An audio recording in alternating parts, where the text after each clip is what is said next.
Hello friends, आपके अपने YouTube channel में सभी का स्वागत है। तो आज की जो क्लास रहेगी वो आपकी बता दें GK GS special practice set जो है वो आपका 4 रहेगा।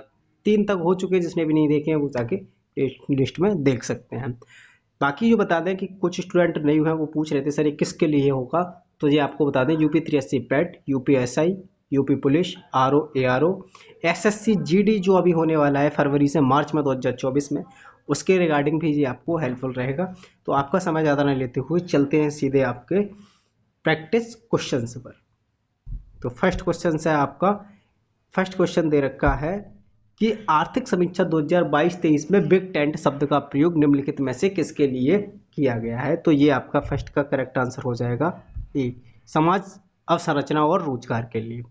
सेकंड क्वेश्चन की बात करें तो सेकंड क्वेश्चन की ओर चलते हैं। सेकंड क्वेश्चन दे रखा है निम्नलिखित में से कौन सुमेलित नहीं है, ये आपको बताना है। तो सेकंड का करेक्ट आंसर जो होगा वो होगा ये, जाकिर हुसैन हारमोनिया से संबंधित नहीं थे, लेकिन बिरजू महाराज कत्थक से संबंधित थे, बिस्मिल्लाह खां शहनाई से, और अमजद अली खान जी थे सरोद से संबंधित। अगला है आपका थर्ड क्वेश्चन दे रखा है कि प्रसिद्ध शास्त्रीय गायक भीमसेन जोशी संबंधित थे, किससे संबंधित थे बताइए आपका। तो थर्ड का करेक्ट आंसर हो जाएगा किराना घराने से संबंधित थे। आपका फोर्थ क्वेश्चन की ओर चलते हैं। फोर्थ क्वेश्चन आपका दे रखा है कि टेलीस्कोप की खोज किस वैज्ञानिक ने की थी। तो टेलीस्कोप की जो खोज की थी वो आपकी टेलीस्कोप की खोज की थी गैलीलियो ने की थी। फिफ्थ क्वेश्चन का करेक्ट आंसर बताइए सभी लोग जी। क्वेश्चन है किस नेटवर्क टोपोलॉजी को कार्य करने के लिए एक हब की आवश्यकता होती है। किसकी आवश्यकता होती है?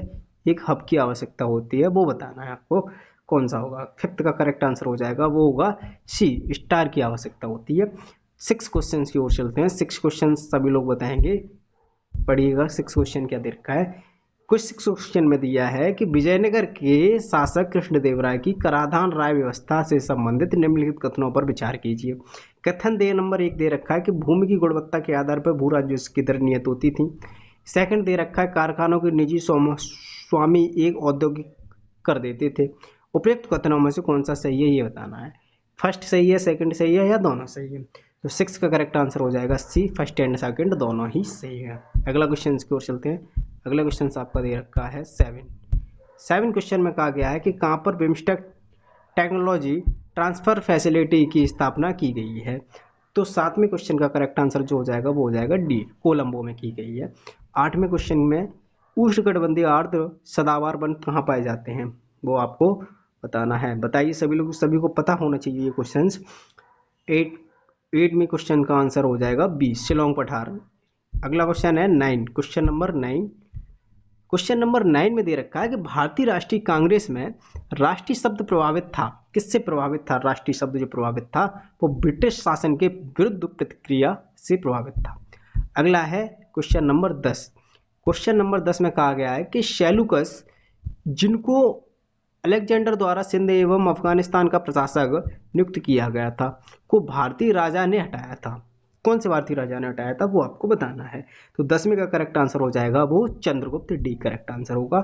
11वें क्वेश्चन में कहा गया है कि कंप्यूटर सिस्टम जिससे किसी भी भंडारण यंत्र की आवश्यकता नहीं होती है वो क्या होगा। तो एग्जाम्पल बताइए इसका। करेक्ट आंसर इसका क्या होगा? 11वें का करेक्ट आंसर हो जाएगा एनालॉग कंप्यूटर सिस्टम, जिसे किसी भी भंडारण की स्टोरेज की जरूरत नहीं होती, स्टोरेज डिवाइस की जरूरत नहीं होती, भंडारण यंत्र का स्टोरेज डिवाइस आवश्यकता नहीं होती, वो एनालॉग है। अगला है 12वां क्वेश्चन नंबर। 2011 की जनगणना अनुसार उत्तर प्रदेश की कुल जनसंख्या में स्लम संख्या की हिस्सेदारी कितनी है। तो बताइए कितनी है। तो करेक्ट आंसर जो हो जाएगा वो होगा आपका करेक्ट आंसर 12वें का डी, 9.5%। ये क्या है? 2011 की जनगणना के अनुसार उत्तर प्रदेश की जनसंख्या की हिस्सेदारी कितनी है। अगला है आपका क्वेश्चन नंबर 13 में कहा गया है the imperial bank of India को राष्ट्रीयकरण के पश्चात क्या नाम दिया गया है। तो राष्ट्रीयकरण के पश्चात जो नाम दिया गया है वो आपका करेक्ट आंसर बताना है। 13 का डी आंसर करेक्ट है, भारतीय स्टेट बैंक। ठीक। अगला क्वेश्चन है किसान क्रेडिट कार्ड योजना किस वर्ष लागू की गई थी। इंपोर्टेंट क्वेश्चन है, एग्जाम में आया हुआ भी क्वेश्चन है, कई बार एग्जाम में आया है। तो आपको बताना है। 14 का करेक्ट आंसर हो जाएगा बी, 1998 से 99 में लागू की गई थी ये योजना। चलिए अगला है आपका 15वां क्वेश्चन। विटामिन ई से संबंधित कौन सा रासायनिक पदार्थ है। विटामिन ई से संबंधित रासायनिक पदार्थ option A correct answer tocopherol. 16वें क्वेश्चन कहा गया है कि निम्नलिखित में से किस एक को नागरिक के मौलिक अधिकारों का रक्षक तथा भारत के संविधान का अभिभावक माना जाता है। तो करेक्ट आंसर 16वें का जो हो जाएगा वो हो जाएगा सी करेक्ट आंसर हो जाएगा। अगले क्वेश्चन की ओर चलते हैं। 17वें क्वेश्चन में कहा गया है कि निम्नलिखित में से कौन सा महाद्वीप संसार में सर्वाधिक मध्यम ऊंचाई वाला है। तो बताइए महाद्वीप का संसार में सर्वाधिक ऊंचाई वाला है वो बताना है आपको। 17वें का करेक्ट आंसर हो जाएगा दक्षिणी ध्रुव अंटार्कटिका, ये आंसर करेक्ट है। 18वें क्वेश्चन में कहा गया है कि भारत कितने प्राकृतिक प्रदेशों में विभाजित है। भारत बताइए कितने प्राकृतिक, चार में, तो ये आंसर करेक्ट हो जाएगा। अगले क्वेश्चन की ओर चलते हैं। अगला क्वेश्चन दे रखा है 19वें क्वेश्चन में कहा गया है कि प्रधानमंत्री जीवन ज्योति बीमा योजना के तहत कितनी उम्र के लोग अपनी बीमा करा सकते हैं। तो 19 का करेक्ट आंसर जो हो जाएगा वो 18 से 50 वर्ष, बी आंसर करेक्ट। 20वें क्वेश्चन में कहा गया है कि महाजनी प्रथा का सर्वप्रथम उल्लेख निम्नलिखित में से किस ग्रंथ में हुआ था। तो किस ग्रंथ में हुआ था। 20 का करेक्ट आंसर जो हो जाएगा वो हो जाएगा शतपथ ब्राह्मण, यानी ये ऑप्शन इज करेक्ट है। अगला है 21 जुलाई 2022 किस शहर को संघाई सहयोग संगठन SCO की पहली सांस्कृतिक और पर्यटन राजधानी घोषित किया गया है। तो 21 का करेक्ट आंसर जो हो जाएगा वो है वाराणसी, ये आंसर करेक्ट है। अगला क्वेश्चन 22 क्वेश्चंस पे फोकस कीजिए। जेरिस्कोपिंग किससे संबंधित संकल्पना है। जेरिस्केपिंग किससे संबंधित संकल्पना है। 22 का करेक्ट आंसर हो जाएगा वो हो जाएगा एक जल बचाव से संबंधित, भू सुदर्शनीकरण से संबंधित है। 23 कहता है कि भारत में वर्षा की अधिकतम मात्रा किससे प्राप्त होती है। भारत में वर्षा की अधिकतम मात्रा जो प्राप्त होती है वो किससे प्राप्त होती है। 23 का करेक्ट आंसर हो जाएगा दक्षिण पश्चिम मानसून से। भारत में सर्वाधिक क्या होती है, मानसून, दक्षिण पश्चिम मानसून से वर्षा प्राप्त होती है। अगला है आपका 24 का आंसर। 24 का करेक्ट क्वेश्चन बताइए क्या होगा।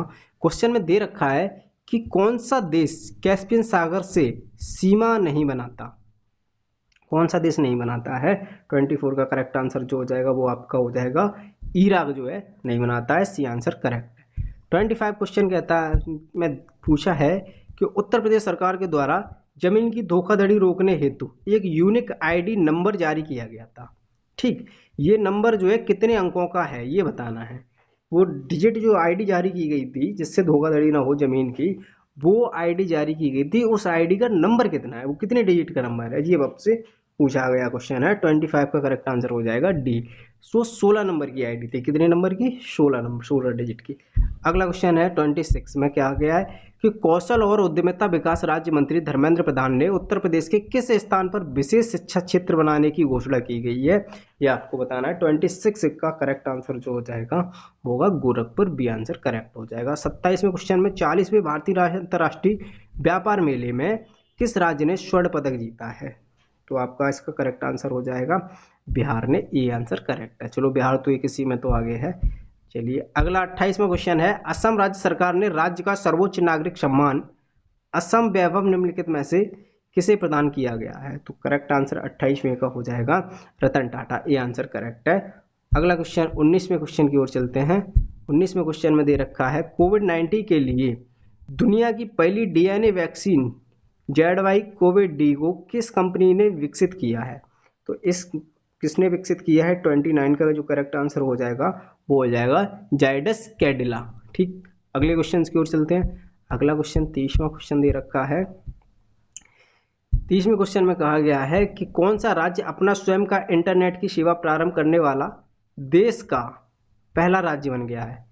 तो बताना है आपको। 30 का करेक्ट आंसर क्या हो जाएगा, वो होगा आपका केरल ही सबसे पहले कुछ एजुकेशन के सेक्टर में या टेक्नोलॉजी के सेक्टर में ज़्यादातर देखा जाए तो कार्यरत रहता है, अग्रणी रहता है। 31 का देखे जाए कि चेंजिंग द डायरेक्शन शब्द निम्न में से किस खेल में प्रयुक्त होता है। तो 31 का करेक्ट आंसर जो हो जाएगा वो खो खो हो जाएगा। अगले क्वेश्चन की ओर चलते हैं। 32 में पूछा हुआ है, 32 क्वेश्चन में पूछा आपसे कि हाल ही में कौन श्रीलंका के नए राष्ट्रपति चुने गए हैं। तो सबको पता होना चाहिए। तो 32 का करेक्ट आंसर है वो है रानिल विक्रमसिंघे। ठीक, अगला क्वेश्चन है 33। अंतर्राष्ट्रीय क्रिकेट परिषद ICC ने 3 देशों के सदस्यों के रूप में शामिल किया निम्नलिखित में से कौन सा एक देश शामिल नहीं है, वो आपको बताना है, कौन सा देश शामिल नहीं है। 33 का डी आंसर हो जाएगा करेक्ट, यानी सिंगापुर शामिल नहीं है। तो कौन कौन से शामिल हो गए, मंगोलिया शामिल हो गया, तजाकिस्तान हो गया, स्विट्जरलैंड हो गया। अगले क्वेश्चन की ओर चलते हैं, क्वेश्चन नंबर 34 क्वेश्चन में दे रखा पूछा है आपसे कि किसे भारतीय क्रिकेट कंट्रोल बोर्ड का एथिक्स ऑफिसर और लोकपाल नियुक्त किया गया है। 34 का करेक्ट आंसर हो जाएगा वो है विनीत सरन को किया गया है। 35 में पूछा है इलेक्ट्रिक व्हीकल के पंजीकरण में देश का कौन सा राज्य शीर्ष स्थान पर है। तो 35 का करेक्ट आंसर आप सभी लोग बताएंगे, कमेंट बॉक्स में करेंगे, आसान क्वेश्चन है, वो है उत्तर प्रदेश। ये आंसर करेक्ट हो जाएगा। अगले क्वेश्चन की ओर चलते हैं। अगला क्वेश्चन 36 क्वेश्चन में पूछा है किन राज्यों ने हाल ही में सीमा विवाद को हल करने पर नमसाई घोषणा पर हस्ताक्षर किए हैं। तो 36 का करेक्ट आंसर बताइए क्या होगा, अरुणाचल प्रदेश और असम। ठीक, डी आंसर करेक्ट होगा। अगले क्वेश्चन की ओर चलते हैं। 37 क्वेश्चन में देखते दे रखा है भारत पेट्रोलियम ने हरित हाइड्रोजन उत्पादन के लिए किस संगठन के साथ सहयोग की पहल की है। तो 37 का करेक्ट आंसर हो जाएगा आपका 37 का सी बार्क। अगले क्वेश्चन की ओर चलते हैं। अगला क्वेश्चन दे रखा है 38 कलिंग साहित्य सम्मान 2021 से हाल ही में किसे सम्मानित किया गया है। किसे सम्मानित किया ये आपसे पूछा है। 38 का करेक्ट आंसर हो जाएगा उपयुक्त सभी, डी आंसर करेक्ट है। कवि अरुण कमल, दिव्या दत्ता, श्री विनाशन उद्दात। अगले क्वेश्चन की ओर चलते हैं। 39 क्वेश्चन आपसे पूछा है कि भारत ने सूचना प्रौद्योगिकी के क्षेत्र में सहयोग बढ़ाने के लिए किस देश के साथ समझौते पर हस्ताक्षर किए हैं। 39 का करेक्ट आंसर जो हो जाएगा आपको वियतनाम, डी आंसर करेक्ट है। अगले क्वेश्चन की ओर चलते हैं। अगला क्वेश्चन आपका 40वां क्वेश्चन है, देश का पहला राष्ट्रीय समुद्री विरासत परिसर कहाँ बनाया जा रहा है। तो इंपोर्टेंट क्वेश्चन है, देखिए राष्ट्रीय समुद्री विरासत परिसर जो बनाया गया है वो कहाँ बनाया जा रहा है देश का। तो अगला इसका आंसर आप सभी लोग कमेंट करेंगे, तो बताइए सभी लोग। इंपोर्टेंट क्वेश्चन है, देखिए इस जो इंपोर्टेंट क्वेश्चन है वो विशेष तौर से आप नजर कर लें, लोथल में बनाया जा रहा है। अगले क्वेश्चन की ओर चलते हैं। 41 क्वेश्चन में ई रूपी प्लेटफॉर्म किसके द्वारा विकसित किया गया है। तो 41 का करेक्ट आंसर जो हो जाएगा वो आपका national payments corporation of India, B answer correct हो जाएगा। 42 में क्वेश्चन में पूछा है आपसे हाल ही में किस बैंक ने व्हाट्सएप बैंकिंग सेवा शुरू की गई है। तो आपका करेक्ट आंसर जो हो जाएगा वो बी आंसर करेक्ट हो जाएगा, SBI। ठीक, 43वां क्वेश्चन है आपसे पूछा है कि उत्तर प्रदेश में किस स्थान पर बांसुरी महोत्सव का आयोजन किया गया है। तो 43 का करेक्ट आंसर जो हो जाएगा वो है पीलीभीत, डी आंसर करेक्ट हो जाएगा। 44 क्वेश्चन है कि पर्यटन मंत्रालय द्वारा स्वदेश दर्शन योजना की बौद्ध सर्किट थीम के तरह उत्तर प्रदेश की एक परियोजना सहित कितनी परियोजनाओं को मंजूरी प्रदान की गई है। तो 44 का करेक्ट आंसर जो हो जाएगा वो D5। अगले क्वेश्चन की ओर चलते हैं। 45 क्वेश्चन है केंद्र सरकार ने किस राज्य केंद्र शासित प्रदेश में नर्मदा शिल्प को पुनर्जीवित करने के लिए एक पायलट परियोजना शुरू की है। क्या पायलट परियोजना, तो बताइए किस में। तो करेक्ट आंसर इसका बताना है किस राज्य में है। तो 45 का करेक्ट आंसर जो हो जाएगा वो हो जाएगा जम्मू कश्मीर में, डी आंसर करेक्ट है। 46 क्वेश्चन की ओर चलते हैं। अंतर्राष्ट्रीय मुद्रा कोष IMF का प्रथम उप प्रबंध निदेशक किसे बनाया गया है। तो 46 का करेक्ट आंसर जो हो जाएगा Geeta Gopinathan, C answer correct है। अगले क्वेश्चन की ओर चलते हैं। 47 क्वेश्चन आपके 3 क्वेश्चन बचे हुए हैं। प्रतिवर्ष अंतर्राष्ट्रीय दिव्यांगजन दिवस कब मनाया गया है। तो 47 का करेक्ट आंसर हो जाएगा वो हो जाएगा 3 दिसंबर, ये आंसर करेक्ट है। अगले क्वेश्चन को उत्तर प्रदेश के किस स्थान पर भू उपग्रह केंद्र अर्थ सैटेलाइट स्टेशन का लोकार्पण किया गया है।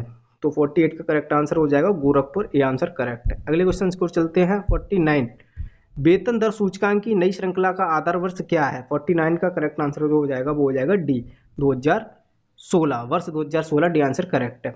50वें क्वेश्चन में क्या पूछा है आपसे कि भारत और किस देश ने आर्थिक सहयोग के लिए 4 सूत्री रणनीति पर सहमति व्यक्त की है। तो 50 का करेक्ट आंसर जो हो जाएगा वो हो जाएगा आपका श्रीलंका, सी आंसर करेक्ट। तो आपकी जो है टॉपिक कंप्लीट हुआ ये पूरा प्रैक्टिस सेट। आज का प्रैक्टिस सेट नंबर 4 था, और जिसने भी नहीं देखे वो अपने प्ले लिस्ट में जाके देख सकते हैं। मिलते हैं नेक्स्ट वीडियो में नेक्स्ट टॉपिक के साथ। Thanks for watching, bye bye.